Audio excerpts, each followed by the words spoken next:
Mga kapaglaom, maayong buntag kaninyong tanan ug malipayong adlaw nga igpagpahangandam. Ang atong hilisgutan karong Hunyo 20, giuluhan og ang katahom sa kinaiyahan.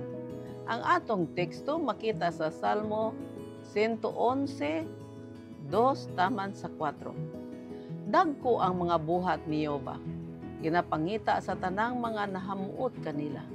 Iyang gihimo ang iyang mga buhat nga katingalahan nga pagahandomon.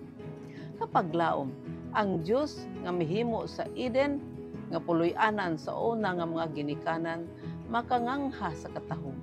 Mihatag siya usab sa mga kahoy, sa matahom nga mga bulak ug sa tanan nga hiligugmaon diha sa kinayaan alang sa ilang kalipay.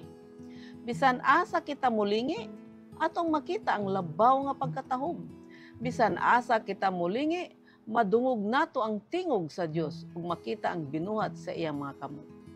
Ang napulo kalibo ka mga tingog sa kinaiyahan nagasulti sa iyang pagdayeg.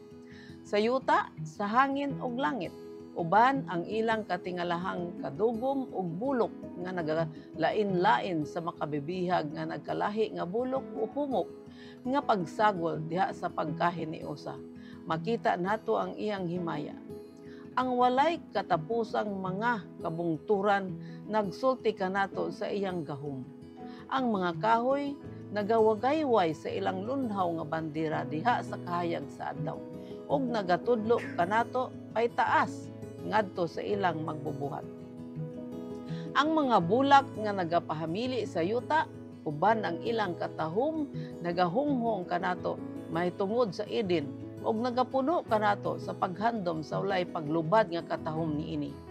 Ang buhi nga lunhaw nga nagahanig sa tabunon nga yuta nagasulti kanato mahitungod sa pag-alima sa Dios alang sa labing ubos sa iyang binuhat. Ang mga langob sa dagat ug ang kahiladman sa yuta nagapadayag sa iyang mga bahandi.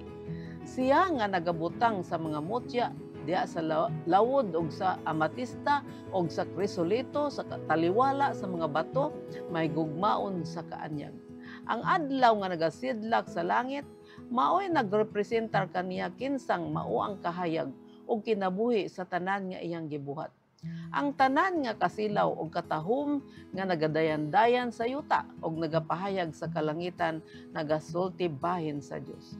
Kapag laom, kita ba nga nakatagamtam sa mga gasa, makalimot sa atong magahatag?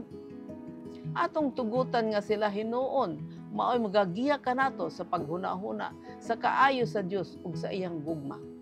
Atong himuon nga ang tanan nga matahom sa atong kalibutanong puloy-anan magapahinumdom kanato sama sa kristal nga suba ug lunhaw nga mga uma, ang nagatuya sa mga kahoy ug ang buhi nga mga tinubdan, ang mahayag nga syudad ug ang sinul-uban ug puti nga mga mag-aawit sa atong langitnong balay kanang kalibutan sa katahom sa walay man og dibuho nga mga makahulagway ug walay tawhanong dila ang makahulagway. Mag-ampo kita. Dios ug may gugmaon namo nga man sa langit. Salamat sa mga matahom nga kinaiyahan nga imong gihimo aron among mahuna-huna ang imong gugma kanamo nga pinaagi niining mga kinaiyahan. Imo kaming gipangga kay pinaagi nini among makita ang katahom sa mga bulak ug mga kahoy ug katamis sa mga awit sa mga langgam. Tanda sa imong pag-amuma kanamong tanan sa ngalan ni Jesus. Amen.